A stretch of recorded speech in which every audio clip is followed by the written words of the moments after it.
This is Amble, the podcast where we take a disciplined wander through the borderland between ways of working and games. I'm one of your hosts, Hailey Cooper-Ryder. And I'm Jason Tempaki.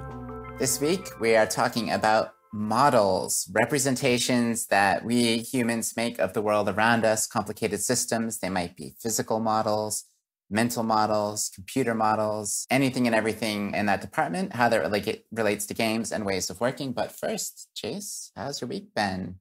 Anything stand out? Hey. Yeah, I really enjoyed... Hi, Hales, for a start. Hey. G'day. Hi, how's it going? This week, I really enjoyed getting the Amble troop together and wandering over to Jose's Futures game, which he hosted in Miro with his crew. I really got a lot out of that. Enjoyed it immensely. Yeah, cool. So we have a friend, Jose Ramos, who is a futurist here in Melbourne and, really kind of part of a larger scene of practitioners who help people think differently about the futures, right? So it's an old practice. It's been around for a while. It's part of the ways of working we're interested in. How do you consider different possible futures and then work backwards from that to, prepare yourself in the present for all the different things that might be coming your way. And it's a field which is just rapidly evolving. So Jose's created this game with some of his colleagues called Our Futures, which, do you want to try to explain what you're achieving there in the game, Jase?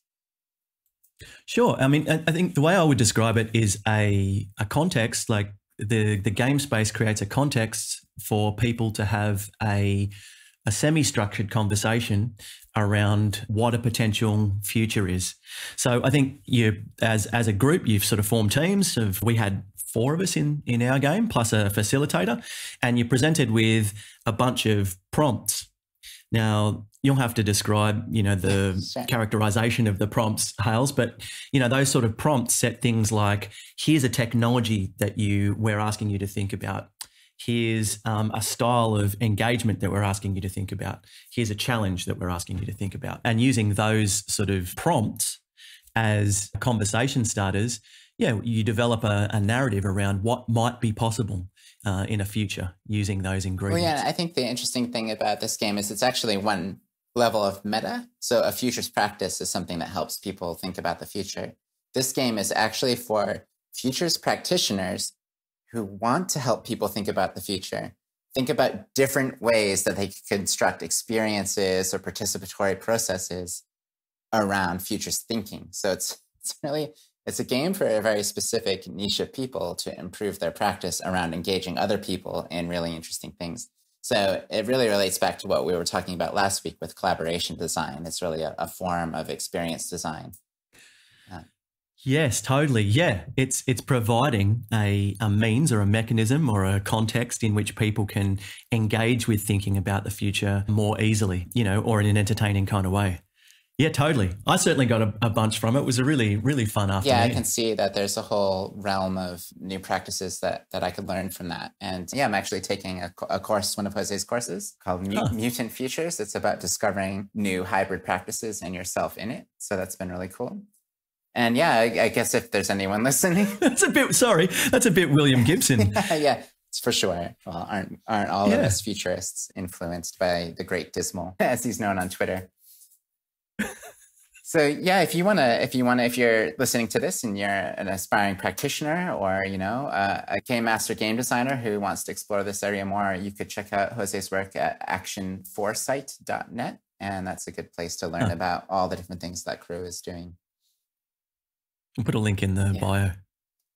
Okay. Cool. So let's come back to this week's topic of models. So I said a little bit about what those are, but Jason, you have a kind of a set piece that's come up that you can do. Tell us. No, it's really just so in the ways of working kind of space, anyone who's engaged in a large sort of workshop design for one of the larger companies in this kind of collaboration and ways of working kind of space, so the Global ASE or possibly EY back in the day, or PwC's The Difference, or KPMG, may have heard a facilitator at some point or another stand up at the front of the room and hold up a plane or a train or a brain something like that and say, "What is this?" And everyone goes, "It's a plane," or "It's a brain." And they go, "What is this?" And they go, it's a model of a brain or it's a model of a train. And the idea being is that it opens up a conversation around the difference between a model and the real world. And it opens up a conversation around what models are good for. You know, I mean, you can pull parts of a brain apart and look at them and discuss their structure and see how they relate to one another. You can hold a model of a car in your hand and you can test ideas around what it would look like in particular configurations that you can't do necessarily with the real thing. So models are exceptionally useful for helping us investigate what we might or what we understand about what we might want for a state in the world and what we understand about a state of the world. And I guess that's the piece that we're going to pick up today. So that's a physical model of another physical thing. What's a mental model?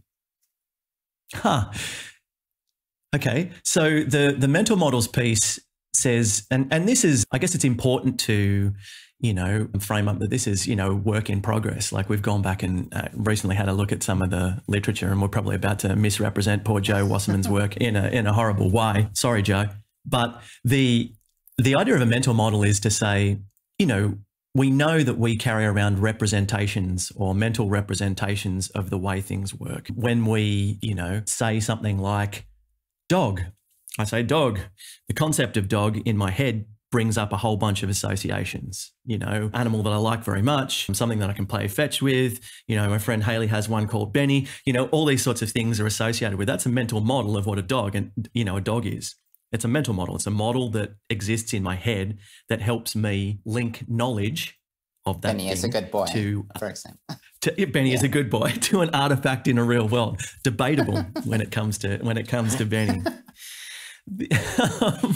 So yeah, that's the idea of a mental model. Mental models are the representations we carry around in our head around how things work, or how things are in the world, or what things do. And this is, you know, what we're talking about specifically today are mental models in games. That's sort of what we were going to move into, you know, because the idea is that games are reasonably good for identifying things like mental models. The conjecture in the literature is because, you know, they're closed systems. They have identifiable rules and mechanics. They also have identifiable outcomes. So if I'm trying to see whether or not my mental model of a game state and how the game works and the relations between the entities in that game state and how they play out to generate outcomes. If I'm trying to work out, you know, whether or not my mental model is accurate, my gameplay is going to reflect that. The better I know a game, the better I'm going to play it. And games also have, you know, measures for that kind of thing. How many points am I getting? Am I winning? You know, it gives you, as a closed system, a way of beginning to calibrate the idea of how close your mental model is to the way something's actually working. We talked earlier about a fairly universal example of card games, maybe poker or something. Could you talk us through the way that people use mental models to sort of interact with, you know, how the rules of the game and the other players at the table, how that might kind of play out in a game situation? Sure. I wonder whether, I mean, poker's a good example. So Sure. Say Texas Hold'em, really, really simple game to learn.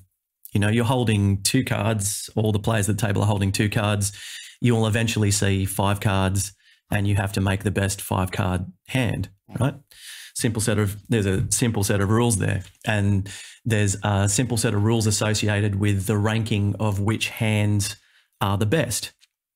Yep. Right. So, you know, I know that if I'm holding if I have a pair of cards in the hand that I'm making, I want that to be as high as possible. I need that to be higher than the other people at the table in order to win. Similarly, if I want to beat a pair of cards, I have to have potentially 2 pairs, or I have to have, you know, trips, or I have to have a straight, or I have to have a flush, 4 of a kind, right? A full house. Now, that's a simple set of rules that model how that game works. So I can say, I understand that when I'm playing this game, this is the goal that I'm headed towards. This is the game state that I'm faced with. And, you know, this is how the game will progress. And it does it the same every time. You know, you get your 2 cards, you make, you know, you have pre-action betting, the flop comes, so 3 cards are dealt, there's a round of betting, turn card comes, there's a round of betting, river card comes or the fifth card comes, there's a round of betting. And at some point, if there are, more than one person left at the end of that sort of progression, you show down your hands and the person with the highest hand wins. Very, very simple to understand, easy to engage with. Okay, so my mental model says, okay, I understand how I engage with this game. Here are the actions and the interactions that I have to take in order to engage with the game. But to be good at the game, there are some other dynamics that I need to understand. And that is, first and foremost, that there are other people who are also competing. I might also, benefit, well, at the very first level, I'll need to know things like probabilities. So if I'm trying to improve my hand, I need to know, how many potential cards are left in the deck that might improve my hand. I need to have some sort of conception of what improving my hand would look like. A really sophisticated version of that might be, I need to know a range of ways that my hand could improve, right? So that is detail that's layered in on my mental model that I don't get just from the top layer of rules. And then, of course, you realize that you're playing a multiplayer game and that everyone's trying to do that at the same time as you. So then you have to build in things like, well, what's the mental model that I have of the players at the table? What do I believe they're trying to do? What do I believe their range of potential plays in this sort of scenario are?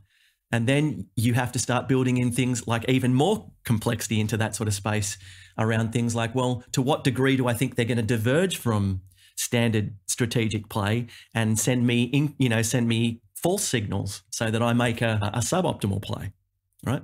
All of these things are deeper and deeper elaborations of our mental model. And the conjecture is with mental models that the more accurate our mental models are of the game state, gameplay, players at the table, the better that we're going to do. I think in something like poker, that's really easy to measure. It's generally measured by the stack of chips or the money that you make or lose in front of you.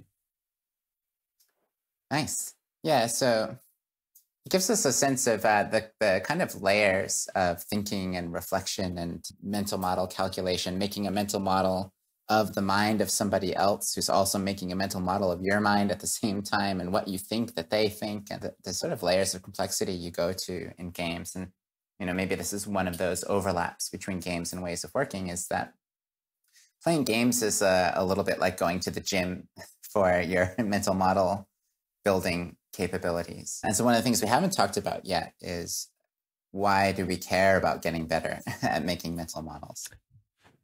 Totally. Like, why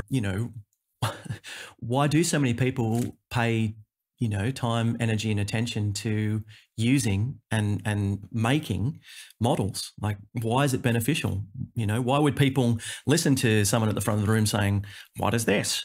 It's a model. Why are models important? Yeah, totally. Did you want to elaborate on that? Like, what's your, I'm interested in what your take is actually. Yeah, sure. I mean, I guess the way that I think about it is, there's a world out there, we can get philosophical about the actual reality of that world, but regardless of where you're at on that debate, you are an agent interacting with things outside you that at least appear to most of us to not be under our control and to be separate from us, right? And to have their own external reality. And if we are trying to achieve some goal, get something done, ensure our security, in order to take actions that actually have the results we want, we need to have an accurate model, mental model, or some other kind of model of the world out there, so that we try something and then it happens the way we expect, more or less. And the risk that we fall into is that our current mental model of the world, especially as the rate of change increases in the world, is going to be incorrect, out of date, and the things that we try to do are going to be wrong, and they're going to not get us where we want to be. They're going to get us to the opposite of where we want to be. And for individuals, generally, like in society and with the institutions around us, and the kind of like the traffic lights and the curbs and the painted lines, and both literal and figurative, that we all live within, mostly there's not a lot of risk about getting it wrong on some really deep level. You go to your job, you get your paycheck, you get the groceries, but the more things become chaotic, or the more you try to do things on a larger level in more complexity of systems, the more chance you have of having an incorrect mental model and getting it wrong. So the practice of challenging your own mental model, questioning your own mental model, updating your own mental model, how you do that as an individual or in a group is crucial to actually achieving your goals. Love it. Can we lean on that, or, sort of tease out that idea, this idea of challenging mental models? Because I think that's, in the context of large group facilitation, highlighting to people that they are using mental models is a real key, because oftentimes it's not something that's thought of. We go to uni, we learn that I'm just trying to think of a salient example. We learn a particular theorem around how finance gets done, right? And we go to work and we just apply it because that's how finance gets done. Now, the challenge is that, that theorem came from a particular time. It had a whole bunch of assumptions built into the way that, model is cashed out, had a whole bunch of assumptions around how firms operate in a particular market, etc. And as time changes, that model of how finance kind of gets done needs to evolve and change to build in more, complexities and change with how the world is changing or our understanding of the world is changing. And if we don't recognize that our models, like the way we engage with the world, is driven by our mental models, and we don't hold the fact that they're not necessarily true, in the words of Stafford Beer, they're just more or less useful, then we run the risk of being undone by our assumptions or not including the types of information that are going to be useful in driving the outcomes that we seek to achieve. Now that's a bit, there's something in that the importance of acknowledging that we use models of the world to navigate around at a first blush, and for the most part, it's really not very useful to challenge your mental models. I have an experiential mental model of how gravity works. If every step that I took in the world, I was stopping and, questioning my mental model and reevaluating whether or not the next step would be the same. Do you know what I mean? I wouldn't get anything done very, very quickly, right? So that model of my understanding of how sort of gravity works and how I move through the world is deeply embedded and is unconscious, largely unconscious, and it's something that I don't think of. Why? Because it's, let's call it life skills unfeasible. You're not going to get anything done. And as we move into sort of more complex spaces or more spaces that aren't constrained by sort of necessarily the forces of nature, or, we're moving into more design spaces, or we're interacting with greater and greater systems that are more complex, we need to make sure that the models that we're using to represent those spaces are up to the task, or at the very least, we're aware of the limits of those models. Yeah, once you are aware that you're using models and you're aware about the sort of places where it becomes more necessary to have a robust model, then you can start to develop practices around how you challenge and update your own mental model. So, when we were digging around doing our homework for this session, we turned up this podcast it's a podcast called The Art of Manliness. We'll put a link in the doobly-doo or wherever the links are going to go. And they had a guest, Shane Parrish. So I think people in the business and investment world probably know this name. And he's talking about, how the importance of mental models, the importance of keeping them up to date, and coming really from an investment context. If you're trying to choose, which companies to invest in, which stocks to buy, you want to really have robust mental models and not just lean on your old heuristics, your old ways of thinking.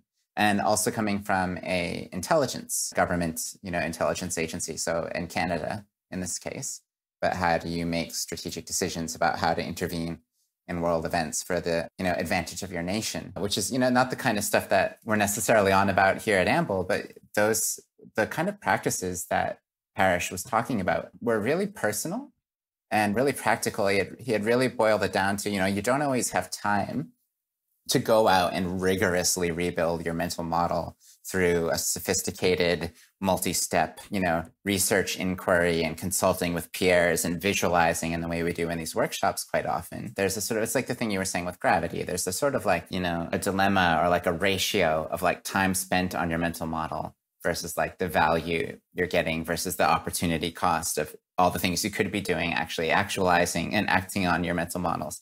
And especially in, highly competitive, fast moving worlds, like intelligence and business investment. You need to be able to do it quickly. And so, yeah, that podcast, he had a lot of just really nice specific things around just have 2 steps that you do. One is like stop, breathe, and realize that like you have a mental model and you're making assumptions, And then the second is like start asking yourself questions. Maybe have a few questions that you always start with. And sometimes in 5 minutes, 10 minutes, 20 minutes of Googling, you can very quickly update your mental model. And it's actually really just this discipline of thinking that way. And I guess that when you were talking about poker, that's where I was starting to see some of the overlap here, is that people who play games, I think especially competitive multiplayer games often, are very robust about, they have these steps. Every time the hand comes, they're going, I remember when I used to play, and I was pretty bad at poker, and they used to say, oh, I had you on kings. And I'd be like, you had me on, you mean you had a theory about what I had in my hand? I didn't have that at all. I was just playing it at that initial level that you described, Jase, and sometimes just winning out of luck. Yeah, so I think that there's a lot of habit building that gamers do around, forming really robust mental models in order to win.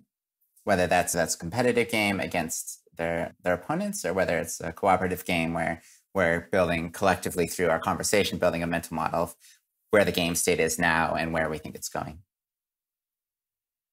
So I'm just going to tie that into, I guess, what we're on, what this kind of discussion is about, or aim to kind of do, is it's saying, well, how are the skills that gamers have potentially useful in the real world? And, if you have gamers as folks who are really, really good at, or often good at, engaging with mental models flexibly and updating them and playing with them and being aware of them, that we use them to kind of make decisions and form outcomes, etc., then there's something in it. Is there something in how gamers bring that kind of skill into the domain of better decision making through developing, using, iterating, making explicit mental models?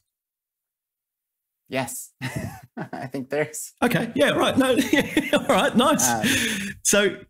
Well, maybe this is now we can talk about some of the other things we found when we went poking around. You mentioned Joe Wasserman earlier and his work. Yeah, totally. I mean, no, you're right, because it's important to sort of get a feel for whether or not these sorts of hypotheses are backed by any of the literature or anyone else is sort of working in this kind of space, or, what's happening in the domain, what's interesting. And we both went out and read a couple of the Joe Wasserman papers. My sense is that the big idea, I think that he and others in the space are trying to grapple with, is this theory that games can potentially model reality, or they can be a model of a real system. And then gamers build mental models of games in order to succeed at them. And so if you could build mental models of games, which in turn are effective models of reality, then gamers could use their mental models of games to also make effective mental models of reality. And that like games can be a translation point between complex systems in the real world and, and the mental models of humans, who then can be empowered to make better decisions. So it's another sort of tool in the toolkit of what, Shane Parrish is talking about with just stopping and breathing.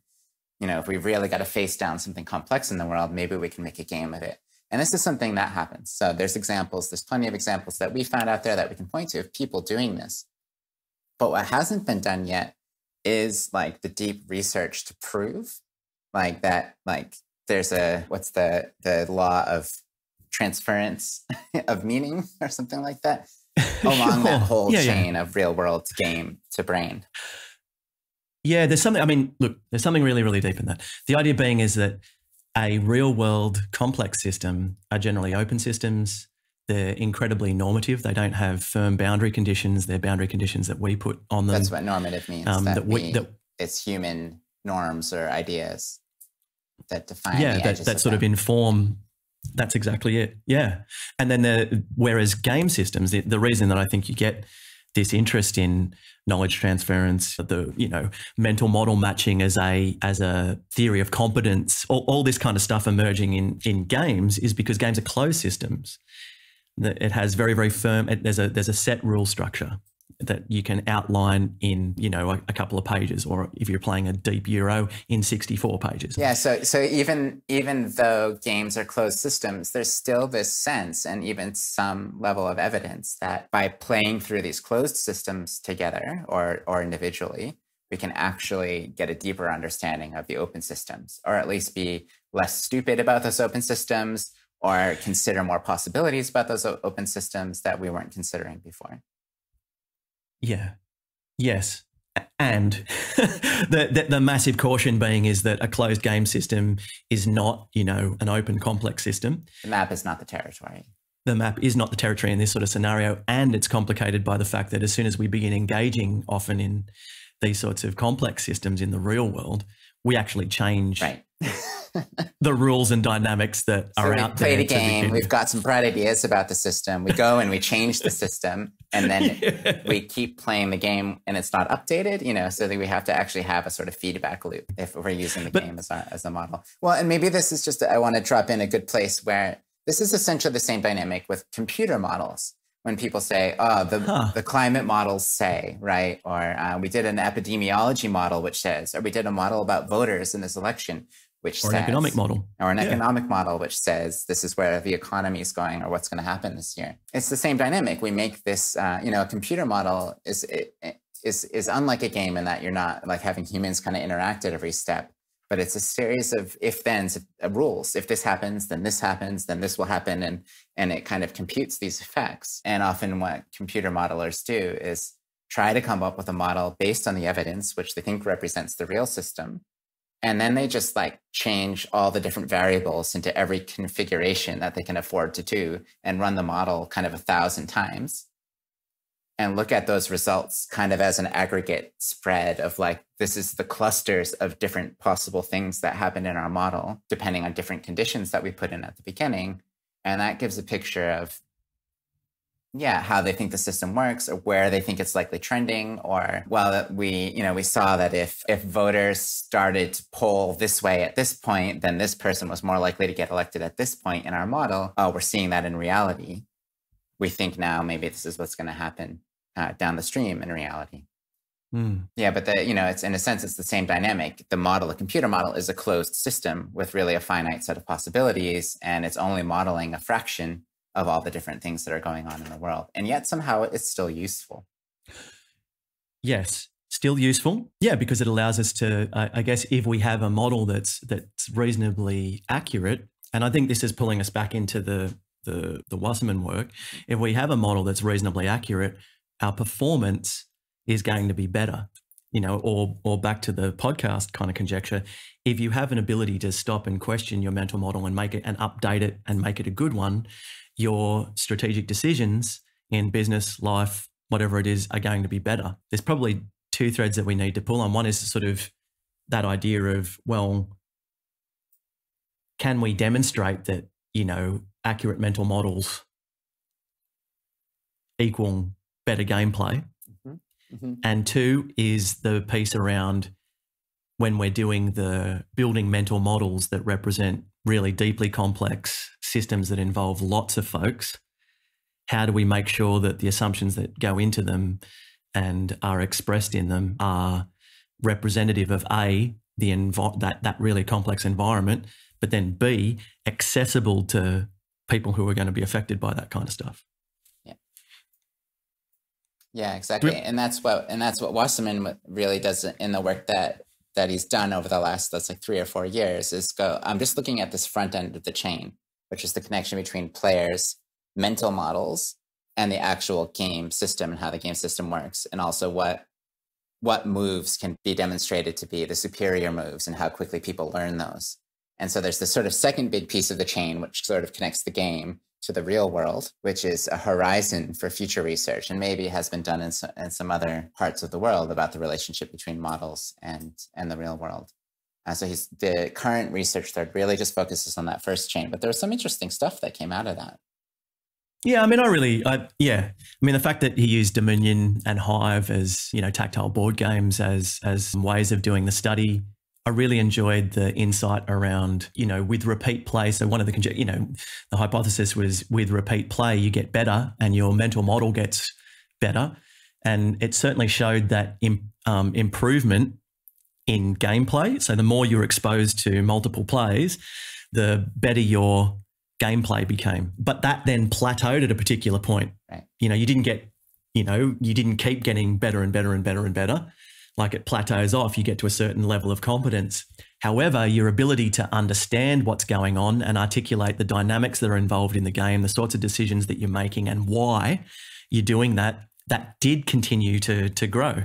You get better and better as you engage in an environment at being able to understand or make meaning of the sorts of decisions that you're making. So rather than just to play that back, as you played more games, you got better at winning the game, succeeding at the game. But at a certain point, that plateaued. So you didn't keep becoming it wasn't a straight line towards mastery. And these experiments were in the tens, and then in the second sitting, maybe the hundreds of plays. But then in terms of understanding of the mental model, that straight line continued even through the hundreds of plays. Like people understood it more deeply. I'm curious to just I have in my mind, I'm like, why is it that the mastery tails off or the success tails off? What do we think as people who say have been playing Magic for a long time, which is pretty equivalent in terms of a highly competitive game? Totally. I think it's it's definitely reasonably approachable. Like there's this idea that, you get to a particular point of gameplay where the sorts of gains that you get from understanding the game more deeply are incremental. Yeah.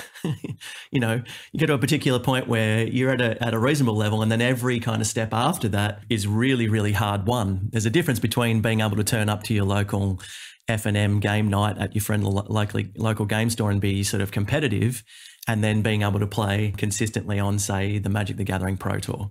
The level of competence that required is much deeper, and the increments of mastery that are required take a lot more effort to sort of grow them. Right. The sort of understanding that's required. And also maybe because these games involve luck and a level of variance, as they call it, the added benefit of that deep understanding of complexity becomes a little bit harder to convert into wins. Nice. Right? Yeah, totally. Yes. So if you compared these kind of mastery, if you had a way of comparing in an apples to apples way, the mastery kind of trajectory in chess versus Magic, you might have different loops because of that, because chess has no variance, there's no luck in a chess game. I kind of imagine that it's there's a point where, your mastery increases really quickly. And then because you're playing against other people, you hit these kind of plateaus, I feel like, where you're meeting other people who have kind of all done the easy road of mastery. And then you start creeping up again as you break through if you become really committed. And there's also factors just like your mental discipline and how good you are at, in the moment, taking a deep breath, not letting your heart rate run away with you, and, spending the appropriate amount of time to go through a mental process to work out, what's the right line to win here based on my mental model. It's a little like, when you're drafting on Magic Arena and you can draft against the bots and you can take as much time as you want to make a decision versus, so when I'm learning a new set, I often pause my draft. I go and I read the literature about the card choices. Yeah, totally. Yes. Yes. There's a new set that just came out, and that's what I'm thinking of doing. I'm thinking of going and playing against the bots first so that I can take my time and really learn the cards before I go and spend my resources.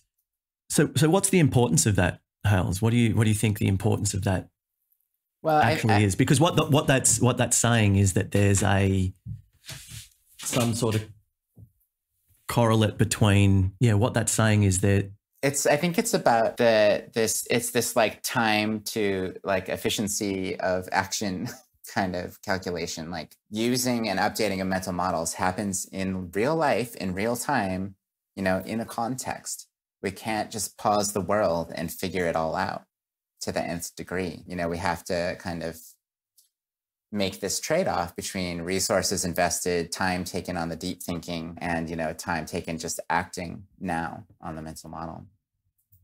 So what benefit there, I guess the thing that I'm trying to get to is, when we're thinking about what advantage is there in understanding investing time, energy and effort to understand a mental model. So going through repeat plays, what sort of benefit does that confer? Do you know what I mean? So the conjecture in that is, on a track of mastery, actually, maybe not everyone needs to be on the MTG Pro Tour and has the kind of time, interest, inclination to be dipping into the really minute kind of, mental model updating that's required to capture the subtleties in particular plays at that layer.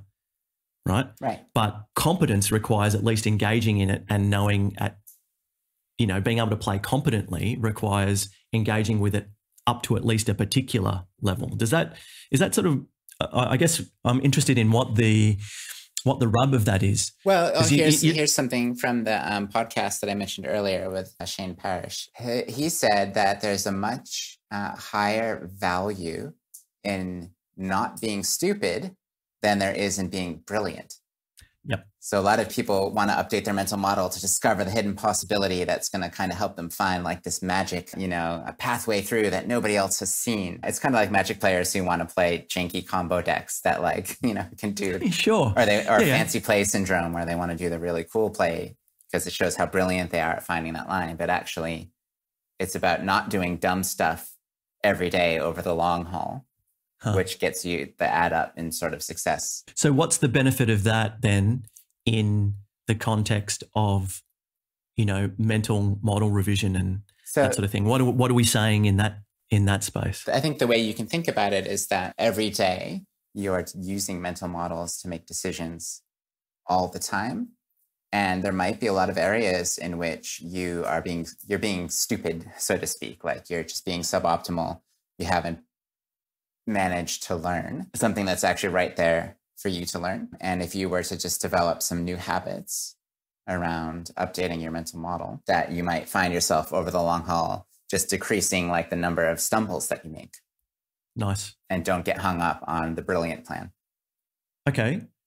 So then how does that's probably a really, really good segue in terms of group processes. So the challenge, one of the things that we're interested in investigating is maybe not the minutia of how all this sort of stuff cashes out and works, but how do you bring literacy and knowledge of and understanding of the use of mental models in collaborative or group kind of processes?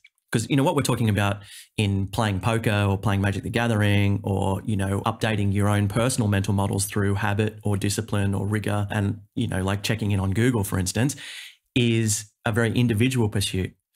What happens when we're, trying to do collective action or group action, which requires us as people to have shared mental models of the world and a shared understanding of how our engagement with the world is going to change it? Is that something we want to dip into now? I think we can start to talk about it. I think this might be, in a sense, a whole episode into itself. I think the way that I would break into that is that throughout, if you can imagine the whole process, we described in the previous episode about how a collaboration works, from kind of coming together, creating the container, exploring possibilities more deeply, starting to converge to a particular set of possibilities, and then leaving the facilitated space and everybody actually going and individually trying to act towards the goal that hopefully they agreed to in the facilitated space.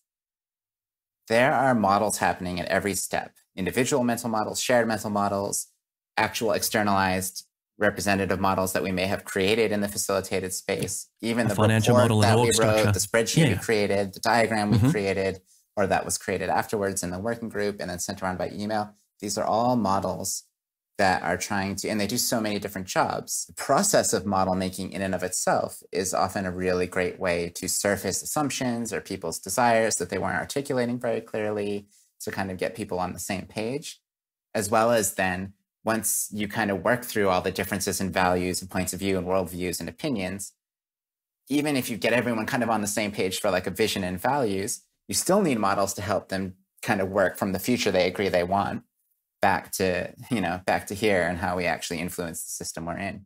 So you're using, deploying, updating, and revising shared models at every point in that process. And so more literacy around that, I think, is crucial.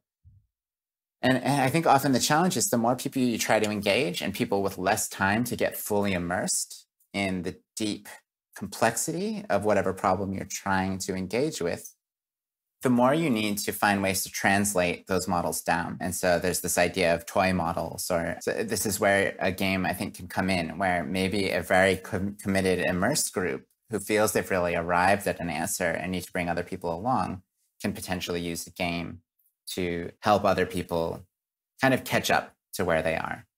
And obviously there's sort of power and transparency issues around, oh, this bunch of eggheads went away and made a model and now they're just convincing it with the game. No, but that's worth actually picking up though. But that's part of the reason that you seek to convene really diverse groups of folks. Right. And it's not just to avoid the group of eggheads moving into a room and coming up with a model and then trying to convince other folks to use it.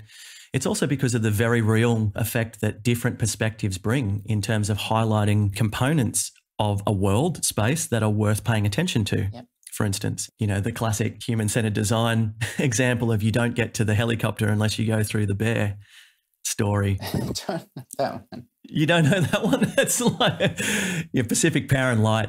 The idea being is that you need representation from across an organisation in order to draw on the genius of the group. You never know where a good solution is going to come from. And actually not having representation from across a diverse group included means that your the model that group builds could be limited by the assumptions built into the shared mental model of the group. Does that make sense? Yes. Yeah. Look, I feel like that's like we just stepped, we kind of climbed the first, hill of understanding models, and we've started going up to the second hill, and we're seeing this, whole now mountain range of stuff. So maybe that's a good place to start to wrap up and say that in a future episode, we can go deep on the role that models play in collaborative process. Yeah, so let's finish up there. Just as a sign off, Jase, did you play any interesting games this past week? Anything you want to share about? Other than Jose's game, I haven't really done a bunch of game this week, Hailey. I'm going to put you on the spot then. Tell me the story about Garrick and his mental model. It's been one of those episodes, Hales. Yes, sure, no worries. So we had in D&D, our characters have hit like level 13, which is pretty significant. That's starting to really get up there. I've certainly never played a D&D campaign where we've reached that kind of level before. And one of our party actually died during a fight, but like legitimately went through 3 death saves. So failed a death save and then got attacked whilst unconscious and got a crit in that kind of space. So then lost an immediate next 2 death saves. This was an example of mental models possibly not lining up because I, Jason, as a player of Garrick, the half-orc barbarian, proceeded to rush over to my fallen comrade, kill the monster that was in front of him, and then the next round try and cast Cure Wounds to stabilize him, which is normally what you would do if people are making death saves. And the DM says, Garrick cast this spell and nothing happens. I'm like, what? So Garrick, the half-orc barbarian, turns around and, he's playing an ancestral guardian barbarian for the record, and is appealing to the ancestors saying, am I not worthy? What's happening here? And the whole reason that this was happening is because Jason, the player's mental model, didn't realize that taking a crit when you were down, an attack burnt off the last 2 death saves. Yeah. So, but that led to actually some really more authentic gameplay because you had a really true separation between player knowledge and character knowledge, which meant that your character did something really kind of on theme. Totally. Like, why am I not worthy? My spell didn't work.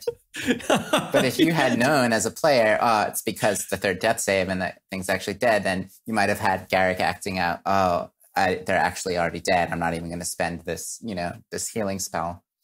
Totally. Yeah, it made for a really interesting kind of narrative moment, and that's something that will continue on. Look, good news for anyone who's following the ongoing campaign of the folks that our fighter actually did survive. Well, he's alive again. Oh, so. Okay, good. Yeah, James didn't have to re-roll. So amazing things happen in D&D. This is true. Thanks for coming to our episode about models. I think this is something we have a Twitter thread out there already on the Amble Studio on Twitter. So you can check in with that where when we find bits of research or interesting things, we'll be dropping it into that thread and sort of refreshing that thread regularly. So feel free to look at that or put your own resources into that. And yeah, we hope to have a chat with you there. And we'll see you next time. Bye.